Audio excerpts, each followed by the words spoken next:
Hello friends, எல்லாருக்கும் வணக்கம். எல்லோரும் எப்படி இருக்கீங்க? நல்லா இருக்கீங்களா? நாங்களும் நல்லாயிருக்கோம். இன்றைக்கி நம்ம சேனலில் என்ன வீடியோ பார்க்க போகிறோன்னா, வெயிட் லாஸ் சேலஞ்ச் டே 25 தான் நம்ம பார்க்க போகிறோம். இந்த வீடியோ போன வாரம் சனிக்கிழமை எடுத்த வீடியோங்க. அதை தான் நான் இன்றைக்கி உங்கள் கூட எடிட் பண்ணி ஷேர் பண்ணுறேன். இப்போ வாங்க வீடியோக்குள்ளே போகலாம்.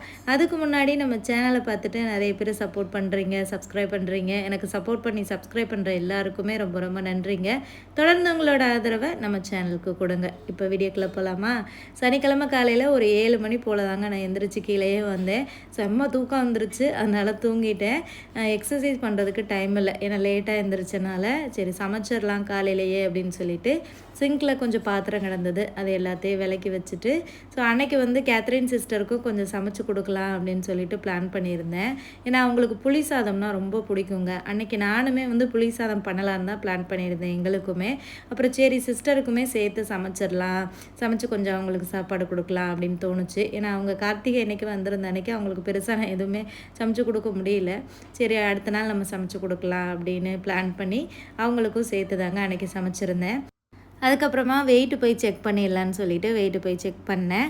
அன்றைக்கும் என்னோடய வெயிட் வந்து 67 இருந்தது. 67.2லேயே இருந்ததுங்க 2 வாரமாக.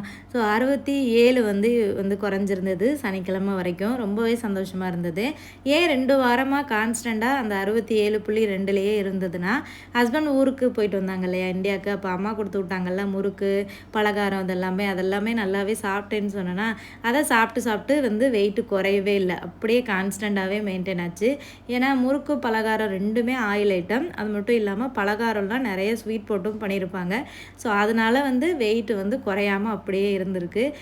அப்புறமா கொஞ்சம் நம்ம எக்ஸசைஸ்லாம் பண்ணோன்னா நல்லாவே வந்து குறைஞ்சிருக்கு. 67 இருந்ததுங்க அன்றைக்கி சனிக்கிழமை அன்னைக்கு. வெயிட் செக் பண்ணிவிட்டு வந்துட்டு அடுப்பில் வந்து சோறு வச்சுருந்தேன், அதுவுமே வெந்துருச்சு. அதோட வந்து அதை வடிச்சிட்டேன். இந்த வடிக்கிறது எனக்கு உண்மையாகவே ரொம்ப கஷ்டமாக இருக்குங்க. கஷ்டம்னு சொல்கிறத விட ரொம்ப பயமாகவே இருக்குன்னு சொல்லலாம். ஊரில் பார்த்திங்கன்னா எங்கள் அம்மா இருந்தாங்கன்னா எங்கள் அம்மாவே சோறை வடிக்க சொல்லிடுவாங்க. அம்மா எனக்கு பயமாக இருக்குது, நீங்களே வடிச்சிருங்கன்னு சொல்லிட்டு அந்தளவுக்கு மோசமாக வடிப்பேன். நிறைய டைம் வந்து கையிலே வந்து கொட்டிடுவேன். ஸோ இப்போ வந்து இந்த மைக்ரோ ஓவனுக்கு யூஸ் பண்ணுற க்ளவுஸ் இருக்கா, அதை போட்டுக்கிறது. ஸோ அது வந்து கொஞ்சம் சேஃப்டியாக இருக்குது. ஸோ அதனால் வடிக்க தெரியாதவங்க இந்த மாதிரி க்ளவுஸ் வாங்கி வச்சுக்கோங்க, ரொம்பவே யூஸ்ஃபுல்லாக இருக்கும். நசியான ஒரு சிஸ்டர் வந்து ஹாய் சொல்லியிருந்தாங்க. ஸோ அவங்களுக்கு வந்து ஹாய் சொல்லிடலாம். ஹாய் நசியா சிஸ்டர், எப்படி இருக்கீங்க? நல்லா இருக்கீங்களா? தேங்க்யூ ஸோ மச் என்னோடய வீடியோ பார்த்து கமெண்ட் பண்ணுறதுக்கு. அவங்க 2 நாளைக்கு முன்னாடியே கமெண்ட் பண்ணியிருந்தாங்க, என்னோடய பேரை சொல்லி ஹாய் சொல்லுங்கன்னு. நான் மறந்தே போயிடுறேங்க. கமெண்ட் வந்துச்சுன்னா நான் ஸ்க்ரீன்ஷாட் எடுத்து வச்சுக்கிருவேன், யாரெல்லாம் ஹாய் சொல்கிறீங்களோ அப்படின்ட்டு. ஸ்க்ரீன்ஷாட் எடுத்து வச்சுருப்பேன். ஆனால் சில நேரங்களில் எனக்கு நிறைய ஞாபகம் மறதி வந்துடும். அதுக்கப்புறம் வீடியோ அப்லோட் பண்ணதுக்கப்புறம் தான் எனக்கு ஞாபகம் வரும், ஐயோ அவங்க சொன்னாங்களே அப்படின்னு சொல்லிட்டு. சரி இன்றைக்கி வந்து மறந்துடாமல் சொல்லிடணும் அப்படின்னு பேப்பரில் எழுதி வச்சுருந்தேன். கரெக்டாக அந்த சிஸ்டருக்கு ஹாய் சொல்லியாச்சு. இப்போ புளி சாதம் பண்ண ஸ்டார்ட் பண்ணிடலாம். புளி சாதத்துக்கு புளி ஊற வச்சுருந்தேன், அதை நல்லா கரைச்சி புளிச்சாறு தனியாக எடுத்து வச்சுட்டேன். இப்போ கடாயில் எண்ணெய் ஊற்றிட்டு வேர்க்கடலை, முந்திரி பருப்பு, கடுகுளுந்து, கடலைப்பருப்பு, காஞ்ச மிளகாய் வந்து சேர்த்துருக்கேன். இது வந்து நல்லா வந்து பொன்னிறமாக நல்லா பொரிஞ்சு வரணும். அதுக்கப்புறமா வந்து நம்ம கருவேப்பிலை வந்து சேர்த்துக்கலாம். இது என்னோடய ஸ்டைல் புளி சாதம்ங்க. ஸோ ட்ரை பண்ணி பாருங்கள், உண்மையாகவே டேஸ்ட் வந்து சூப்பராக இருக்கும். கருவேப்பிலை போட்டுட்டு நல்லா மிக்ஸ் பண்ணி விட்டுட்டு சிம்மிலே வச்சுக்கணும், அடுப்பை கரைஞ்சி போயிடக்கூடாது. அதுக்கப்புறமா கரைச்சி எடுத்து வச்சுருக்க இந்த புளிச்சாறையும் வந்து சேர்த்துடலாம். புளி வந்து நல்லா சுத்தமாக ஃபில்ட்ரு பண்ணிடணுங்க. இந்த புளி சக்கையோ மண்ணோ தூசோ எதுவுமே இருக்கக்கூடாது. சாப்பிடும்போது அதுக்கப்புறமா சாப்பாடில் அந்த மாதிரி இருந்தால் சாப்பிட்றதுக்கு நல்லா இருக்காது. அப்புறம் மஞ்சள் பொடி வந்து சேர்த்தாச்சு 1 ஸ்பூன். அதுக்கப்புறமா 1 டேபிள் ஸ்பூன் அளவுக்கு உப்பு சேர்த்துட்டு இதை வந்து நல்லா மிக்ஸ் பண்ணிவிட்டு நல்லா இந்த புளியோட பச்சை ஸ்மெல்லெல்லாம் போயிட்டு நல்லா புளி பேஸ்ட் மாதிரி வரணும். ஸோ அதனால் மூடி போட்டு இதை வந்து நல்லா ஒரு மீடியம் ஃப்ளேமில் வச்சு நல்லா கொதிக்க விட்டுடலாம். எப்படி ஒரு 10 நிமிஷமாவது ஆகும் நம்ம அந்த புளி பேஸ்ட்டு கன்சிஸ்டன்சிக்கு வர்றதுக்கு. இந்த புளி சாதத்துக்குன்னு ஒரு புளியோதரை பொடி வந்து நானே ரெடி பண்ணுவாங்க. வெந்தயம், உளுந்து, எள், கடுகு, மல்லி, கருவேப்பிலை, அப்புறமா வந்து மிளகு, சீரகம், காஞ்ச மிளகாய் இதெல்லாத்தையும் போட்டு வறுத்து பொடி பண்ணுறது. ஸோ இந்த பொடி ரெசிபி நான் இன்னொரு வீடியோவில் ஷேர் பண்ணுறேன். இது வந்து நான் ஆல்ரெடி ஒரு தடவை புளி சாதம் பண்ணும்போதே செஞ்சு வச்சுருந்தேன். இந்த பொடி கெட்டே போகாது, 1 வருஷம் நாள் நம்ம வந்து வச்சுக்கலாம். ஸோ அந்த பொடி இருந்தனால நான் அதை வந்து யூஸ் பண்ணிக்கிட்டேன். ஒரு 2 டேபிள் ஸ்பூன் அளவுக்கு அந்த பொடி சேர்த்துருக்கேன். அதையும் போட்டு மிக்ஸ் பண்ணிவிட்டு வெல்லம் இருந்தால் கொஞ்சமாக வெல்லம் சேர்த்துக்கலாம். அதுக்கு பதிலாக ப்ரௌன் சுகர் ஒரு 1/2 டேபிள் ஸ்பூன் சேர்த்துருக்கேன். கொஞ்சம் அந்த இனிப்பு சேர்க்கும்போது அந்த டேஸ்ட்டு நல்லாயிருக்கும் புளியோதரைக்கு. அதையும் மிக்ஸ் பண்ணிவிட்டு ஃபைனலாக கொஞ்சம் எண்ணெய் வந்து சேர்த்துக்கலாம். அப்போ வந்து நல்லா சாப்பாடு நல்லா உதிரி உதிரியாக நல்லா வரும். நிறைய பேஸ்ட் இருந்த மாதிரி இருந்தது, அதனால நான் வந்து கொஞ்சம் எடுத்து வச்சுட்டேன். வேணும்னா அந்த பேஸ்ட்டு போட்டு மிக்ஸ் பண்ணிக்கலாம், அட்ஜஸ்ட் பண்ணிக்கலாம் அப்படின்னு சொல்லிட்டு. இதோடையே சேர்த்து சாப்பாடை போட்டோம்னா புளி பேஸ்ட்டு ரொம்ப அதிகமாகிடும், ரொம்ப புளிப்பாக இருக்கிற மாதிரி இருக்கும். ஸோ அதனால தான் இப்போ வந்து வடித்து எடுத்து வச்சுருக்க சோறை வந்து அது கூட வந்து சேர்த்துக்கலாம். ஒயிட் ரைஸ் வந்து நான் அன்றைக்கி செய்யலை, மட்டை அரிசி தான் வந்து செஞ்சேன். ஏன்னா ஒயிட் ரைஸ் இல்லை. மட்டை அரிசியில் செஞ்சாலுமே ரொம்ப சூப்பராக இருக்குங்க. ஏன்னா ஆல்ரெடி நான் செஞ்சு சாப்பிட்ருக்கேன், அதனால தான் வந்து இதிலேயே பண்ணிடலான்னு சொல்லிட்டு பண்ணேன். ஏன்னா ரொம்ப பிடிக்கும் அவங்களுக்கு, புளி சாதம்னா ரொம்ப பிடிக்கும். அந்த புளி சாதம்னால தான் நாங்கள் ஃப்ரெண்டாகவே ஆனோங்க. போன வருஷம் வந்து ஒரு புளி சாதம் வீடியோ வந்து யூடியூப் இன்ஸ்டாகிராமில் அப்லோட் பண்ணேன். அவங்க வந்து அப்போயிலேருந்தே என்னோடய வீடியோஸை ரெகுலராக பார்த்துருக்காங்க. அப்போ இந்த புளி சாதத்தை பார்த்தா அவங்களுக்கு ரொம்ப ஆசையாக இருந்திருக்கும் போல். இப்போ இன்ஸ்டாகிராமில் வந்து சும்மா எனக்கு ஃப்ரெண்டாக வந்து பேசியிருந்தாங்க, மெசேஜ் பண்ணியிருந்தாங்க. இப்போ நான் அவங்களுக்கு ரிப்ளை பண்ணியிருந்தேன். அப்போ அவங்க ஒரு நாள் சொல்லியிருந்தாங்க, சிஸ்டர் நீங்கள் இந்த புளி சாதம் பண்ணுறீங்கல்ல, அது ஒரு நாள் எனக்கு பண்ணி தரீங்களா, நான் வந்து உங்களுக்கு காசு கொடுத்துட்றேன் அப்படின்ற மாதிரி சொல்லியிருந்தாங்க. புளி சாதத்துக்கு போயா காசு வாங்குறது, என்றைக்காவது ஒரு நாள் அந்த சிஸ்டரை பார்த்தோன்னா நம்ம சும்மாவே பண்ணி கொடுக்கலாம் அப்படின்னு தான் நான் நினச்சிட்டு இருந்தேன். அதுக்கப்புறமா திடீர்னு ஒரு நாள் வந்து எனக்கு வாய்ஸ் மெசேஜ் போட்டிருந்தாங்க, சிஸ்டர் நாங்கள் வந்து உங்களை நாளைக்கு பார்க்க வரோம், உங்களுக்கு ஒரு கிஃப்ட் வாங்கி வச்சுருக்கேன் அப்படின்னு சொல்லிட்டு. லாஸ்ட்டு டிசம்பர் டைமில் தான் வந்து நாங்கள் மீட் பண்ணோம். நாங்கள் தங்கியிருந்த அப்பார்ட்மெண்ட்டுக்கு கீழே ஒரு ஹோட்டலில். அப்போ தான் வந்து அந்த நான் யூஸ் பண்ணுறேன் பார்த்தீங்களா ப்ளூ கலரில் பவுல் மாதிரி, இப்போ கூட அந்த பட்டாணி கொட்டினல அந்த பவுல் எனக்கு வாங்கி கொடுத்தது அவங்க தான். ஸோ அந்த டைம் அவங்களுக்கு வந்து நான் அந்த புளி சாதம், உருளைக்கிழங்கு பொரியல், துவையல் இதெல்லாமே செஞ்சு நான் வந்து இலையில வச்சு அவங்களுக்கு கொண்டு போய் கொடுத்தேன். கரெக்டாக நான் ஞாபகம் வச்சுருக்கேன் கண்டிப்பாக அவங்களுக்கு. ஏன்னா நம்மக்கிட்ட ஒருத்தவங்க சாப்பாடு கேட்குறாங்க, நான் காசு கொடுத்து வாங்கிக்கிறேன் அப்படின்னு சொல்லும்போது எனக்கு ஒரு மாதிரி இருந்தது. கண்டிப்பாக அவங்கள பார்த்தோன்னா நம்ம செஞ்சு கொடுக்கணும் அப்படின்னே தோணிகிட்டே இருந்துச்சு. அதோட நான் அவங்களுக்கு செஞ்சு கொடுத்தேன். சாப்பிட்டுட்டு ரொம்ப நல்லா இருக்குன்னு வந்து நல்லா அப்ரிஷியேட் பண்ணாங்க, சூப்பராக சமைக்கிறீங்க அப்படின்னு சொல்லிட்டு. ஸோ அப்போயிலேருந்தே எங்கள் ஃப்ரெண்ட்ஷிப் வந்து ஸ்டார்ட் ஆகிடுச்சு. அதுக்கப்புறமா நிறைய டைம் எங்கள் வீட்டுக்கு வந்திருக்காங்க. நான் அதுக்கப்புறம் நிறைய டைம் புளி சாதமும் பண்ணி கொடுத்துருக்கேன். ஸோ அந்த ஒரு இது மனசில் இருந்தனால தான் சரி அவங்களுக்கு புளி சாதம் பண்ணி கொடுப்போம் அப்படின்னு. ஏன்னா எப்போ புளி சாதம் கொடுத்தாலுமே அவங்க சாப்பிடுவாங்க நல்லா. நம்ம ஊர் சாப்பாடுனா அவங்களுக்கு ரொம்ப ரொம்ப பிடிக்கும். ஸோ அதனால் அந்த டைமை பண்ணி கொடுக்கலான்ட்டு புளி சாதம் வந்து பண்ணிவிட்டு, அப்புறமா பட்டாணி உருளைக்கிழங்கு கூட்டு தான் வந்து பண்ணேன். உருளைக்கிழங்கு பொரியல் பண்ணலாம் அப்படின்னு தான் பிளான் பண்ணியிருந்தேன். ஆனால் உருளைக்கிழங்கு சின்ன சின்ன உருளைக்கிழங்கு 2 தான் இருந்தது. ஸோ அதனால் அதை பத்தாது அந்த 2 உருளைக்கிழங்கு பொரிச்சாலுமே. அதோட பட்டாணி ஊற வச்சுருந்தேன். ஸோ அது 2யும் போட்டு கூட்டு மாதிரி பண்ணலான்னு சொல்லிட்டு பட்டாணியும் உருளைக்கிழங்கையும் குக்கரில் வேக வச்சு எடுத்துக்கிட்டேன். இப்போ ஒரு பாத்திரத்தில் எண்ணெய் ஊற்றிட்டு வெங்காயம், கடுகு, சோம்பு, வெங்காயம்லாம் போட்டு தாளிச்சிட்டு இஞ்சி பூண்டையும் நல்லா இடித்து சேர்த்துக்கிட்டேன். அப்புறமா மிளகாய் பொடி, மல்லிப்பொடி, சிக்கன் மசாலா, மஞ்சள் பொடியெலாம் சேர்த்து மிக்ஸ் பண்ணிவிட்டு அப்புறம் வேக வச்சு எடுத்து வச்சுருக்க பட்டாணி உருளைக்கிழங்கையும் சேர்த்துட்டு உப்பு போட்டுட்டு நல்லா மிக்ஸ் பண்ண வேண்டியதான். அந்த உருளைக்கிழங்கை நல்லா மசிச்சு விட்டோம்னா நல்லா அந்த கூட்டு மாதிரி சூப்பராக வந்துடும். அப்புறம் ஃபைனலாக புதினா இல்லைன்னா கொத்தமல்லி எது வேணாலும் சேர்த்துக்கலாம். இது ரொம்ப நல்லா இருக்குங்க இந்த பட்டாணி கூட்டு, எது கூடயுமே வச்சு சாப்பிட்லாம். ஸோ அதை வந்து ரெடி பண்ணிட்டேன். அதுக்கப்புறமா பாசிப்பருப்பும் கேரட்டும் போட்டு ஒரு கூட்டு பண்ணலாம் அப்படின்னு சொல்லிட்டு பாசிப்பருப்பை வந்து ஒரு பாத்திரத்தில் இன்னொரு அடுப்பில் வந்து வேக போட்டிருந்தேன். அப்புறம் ஒரு 2 கேரட்டை வந்து இந்த மாதிரி பொடி பொடியாக கட் பண்ணிட்டேன். இந்த கேரட் கூட்டுமே ரொம்ப நல்லாயிருக்கும். சாம்பார் மாதிரி தண்ணியாக வைக்கக்கூடாது, ரொம்ப கெட்டியாக கூட்டு மாதிரி பண்ணணும். அது ரொம்ப ரொம்ப சூப்பராக இருக்கும். அது எல்லா வெரைட்டி ரைஸ் கூடயுமே வச்சு சாப்பிட்லாம். பசங்களுக்குமே வச்சு கொடுக்கலாம், நல்லா சாப்பிடுவாங்க. அந்த சிஸ்டருமே இந்த கேரட் கூட்டு சாப்பிட்டுட்டு ரொம்ப ரொம்ப நல்லா இருந்ததுன்னு சொல்லியிருந்தாங்க. ஸோ இது எப்படி பண்ணுறதுன்னா, பாசிப்பருப்பை வந்து நல்லா இந்த மாதிரி வேக வச்சிடணும். ஒரு 3/4 பதத்துக்கு பாசிப்பருப்பை வந்து வெந்துடணும். அதுக்கப்புறமா தான் வந்து கேரட் வந்து போடணும். குக்கரில் போடுறதுனால போட்டு எடுத்துக்கலாம். ஒரு 4 விசில் வச்சு 2யுமே ஒன்றா போட்டு குக்கரில் வேக வச்சிடலாம்.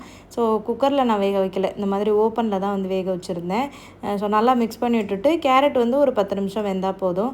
அதுக்கப்புறமா நம்ம எப்பவும் தாளிப்போம் இல்லையா, அந்த மாதிரி தாளிச்சிட வேண்டியதான். எண்ணெய் ஊற்றி கடுகு, சீரகம், வெங்காயம், கருவேப்பிலை, காஞ்ச மிளகா அதெல்லாம் போட்டுட்டு பெருங்காயம் அதெல்லாமே போட்டு தாளிச்சிட்டு வேக வச்ச அந்த பருப்பையும் கேரட்டையும் வந்து மிக்ஸ் பண்ணிவிட்டு இறக்கணும்னா சூப்பரான கூட்டு ரெடி ஆகிடும். ஸோ ஆறிடுச்சுன்னா நல்லா கூட்டு பதத்துக்கு வந்துடும். ஸோ அதுக்கப்புறமா வந்து நான் அவங்களுக்கு ஃபோன் பண்ணேன், வந்து லஞ்சு சாப்பிட்டு போகிறீங்களா சிஸ்டர், இல்லை எடுத்துகிட்டு போகிறீங்களான்னு சொல்லிட்டு. அவங்களுக்கு அன்றைக்கி ஒர்க் இருக்குதுன்னு சொல்லியிருந்தாங்க. ஏன்னா அவங்க ஒர்க் பண்ணிட்டு தானே இருக்காங்க, ஒர்க்கிங் உமன் தான். ஸோ அதனால் நான் எடுத்துகிட்டு போயிடுறேன் சிஸ்டர், சாப்பிட்டுட்டு இருந்தால் டைம் இருக்காது, நான் போய் வச்சு சாப்பிட்டுக்கிறேன் அப்படின்னு சொன்னாங்க. சரி ஓகே, நான் எடுத்து வச்சுருக்கேன் இருக்கேன், நீங்கள் வாங்க அப்படின்னு சொல்லியிருந்தேன். என்கிட்ட நிறைய டிஃபன் பாக்ஸும் இல்லை கொடுத்து விடுற மாதிரி. ஏன்னா நம்ம ஊராக இருந்தால் நம்ம நிறைய வச்சுருப்போம். அதனால் சின்ன ஒரு தூக்கு மாதிரி இருந்தது. அதில் வந்து இந்த பட்டாணி உருளைக்கிழங்கு பொரியல் வந்து எடுத்துக்கிட்டேன். அதுக்கப்புறமா கேரட் கூட்டு வந்து இன்னொரு ஒரு டிஃபன் பாக்ஸ் மாதிரி வச்சுருந்தேன். ஹஸ்பண்ட் வந்து ஆஃபீஸ்க்குலாம் லஞ்ச் எடுத்துகிட்டு போவாங்க. ஸோ அதில் வந்து கேரட் கூட்டு வச்சுட்டு, அதுக்கப்புறமா புளி சாதம் வந்து ஒரு பெரிய பாத்திரம், ஒரு குண்டா மாதிரி ஒரு பாத்திரம் இருந்தது, அதில் வந்து வச்சுட்டேன். ஸோ எதுவுமே வந்து லிக்யூட் ஐட்டம் இல்லைல்ல, அவங்க காரில் எடுத்துகிட்டு போகும்போது அலம்பாது, கொட்டாது. ஸோ இந்த மாதிரி இந்த கேரட் கூட்டு பார்த்திங்களா, இந்த மாதிரி கன்சிஸ்டன்சியில் இருக்கணும். அப்போ தான் டேஸ்ட்டு ரொம்ப நல்லாயிருக்கும். இது கூட கொஞ்சம் சோறு வச்சு இந்த கூட்டை எடுத்து கொஞ்சோண்டு நெய் ஊற்றி பரட்டி சாப்பிட்டாலே சூப்பராக இருக்கும். ஸோ இந்த குண்டா ஃபுல்லாக அவங்களுக்கு புளி சாதம் எடுத்து வச்சுட்டேன். ஸோ பார்க்குறதுக்கே ரொம்ப கலர்ஃபுல்லாக இருந்தது. ரொம்ப நல்லா இருந்ததுன்னு சொல்லியிருந்தாங்க, நல்லா சாப்பிட்டேன்னு சொல்லிட்டு. அப்புறம் அவங்களுக்கு எடுத்து வச்சுட்டு பசங்களுக்கு சோறு ஊட்டலான்னு சொல்லிட்டு வெளியில் தான் வந்து ஊட்டிகிட்டு இருந்தேன். 2 பேரும் வெளியில் ஒரு குழியை தோண்டி, அந்த கார்டனில் ஒரு பைப் இருக்கும், அந்த பைப்பில் கொஞ்சம் தண்ணி பிடிச்சி, அந்த குழி நிறைய தண்ணியை நிரப்பி அதுக்குள்ளே மீன் பிடிக்கிறாங்களா. அவங்களா ஒரு தூண்டி வேற ஒன்று ரெடி பண்ணி வச்சுருக்காங்க. அதில் நூல் மாதிரி தொங்கும், அதை அதுக்குள்ளே போட்டு மீன் பிடிக்கிறோன்னு சொல்லி பிடிச்சிட்டு இருந்தாங்க. சரி லேப்டாப் பார்க்காம இந்த மாதிரி விளாண்டா ரொம்ப நல்லதுதான்னு சொல்லிட்டு விளையாட விட்டுக்கிட்டு இருந்தேன். அதில் ஒழுங்காக விளாட்றாங்க, அந்த தோன்றன்னு சொல்லிட்டு சேறு சகதி எல்லாம் உடம்பு பூரா அப்பிக்கிறானுங்க. சரி என்ன பண்ணுறது, அழுக்காகாமல் எப்படி விளையாட விடுறது? சின்ன பிள்ளைங்க வெளியில் விளாண்டா அழுக்காகத்தான் செய்யும், வேறு வழி இல்லை.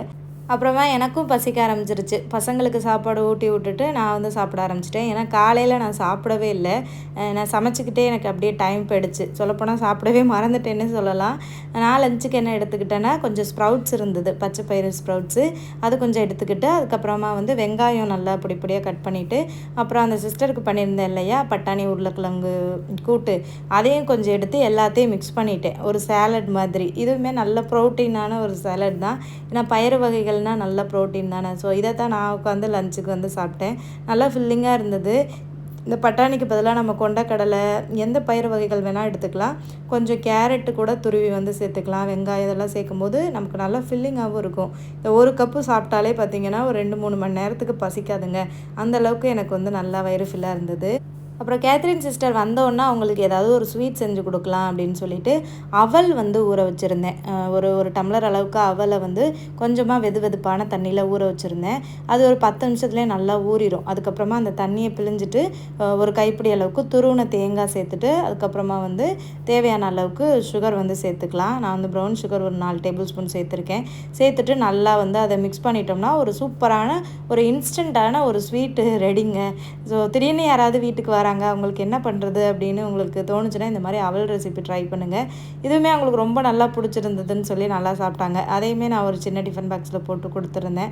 அப்புறமா அவங்க வந்து ஒரு 3 மணி போல் வந்தாங்க. அப்புறம் அவங்க தோட்டத்துலேருந்து கொஞ்சம் எங்களுக்கு எடுத்துகிட்டு வந்திருந்தாங்க. துளசி செடியெல்லாம் அவங்க வீட்டில் இருக்குன்னு, அப்புறம் சங்குப்பூலாம் வீட்டில் இருக்குன்னு டீ போட்டு குடிங்கன்னு கொண்டு வந்தாங்க.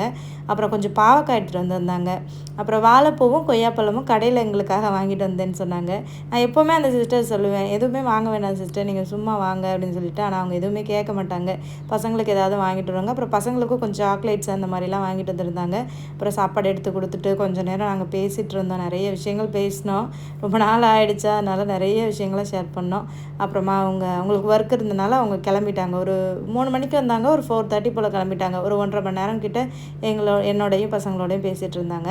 அப்புறம் ஒரு 5 மணி போல், 5 மணி இல்லை, ஒரு 5:30 போல் என் ஹஸ்பண்ட் வந்து வந்துட்டாங்க. ஏன்னா பேங்காக் போயிருந்தாங்க இல்லையா, அவங்க கரெக்டாக வந்து வந்துட்டாங்க. அவங்க அப்பா வந்தோடனே முகில் ஒரே ஓட்டம்தான். போயிட்டு அப்பா என்ன வாங்கிட்டு வந்திருக்காங்க அப்படின்னு சொல்லி பேசிகிட்டு இருந்தாங்க. அவங்க அப்பா பார்த்தோன்னே ரொம்ப எக்ஸைட் ஆயாச்சு பசங்க. அப்பானா ஒரு செல்லம்தான். என்கிட்ட கூட அவ்வளோ செல்லம் இருக்காது, உங்கள் அப்பா கிட்டே இந்த பசங்க அவ்வளோ செல்லம்தான். நிறைய பொருட்கள்லாம் அவர் வாங்கிட்டு வரலங்க. ஏன்னா வெளியில் எங்கேயுமே போக முடியல அப்படின்னு சொன்னாங்க. ஏர்போர்ட்டில் தான் ஒரு சில பசங்களுக்கு ஸ்நாக்ஸ் மட்டும் வாங்கிட்டு வந்தேன்னு சொல்லிட்டு சாக்லேட்லாம் எதுவும் வாங்கிட்டு வரல. பசங்க வீடியோ காலில் பேசும்போதே சாக்லேட்டுன்னு கேட்டாங்க.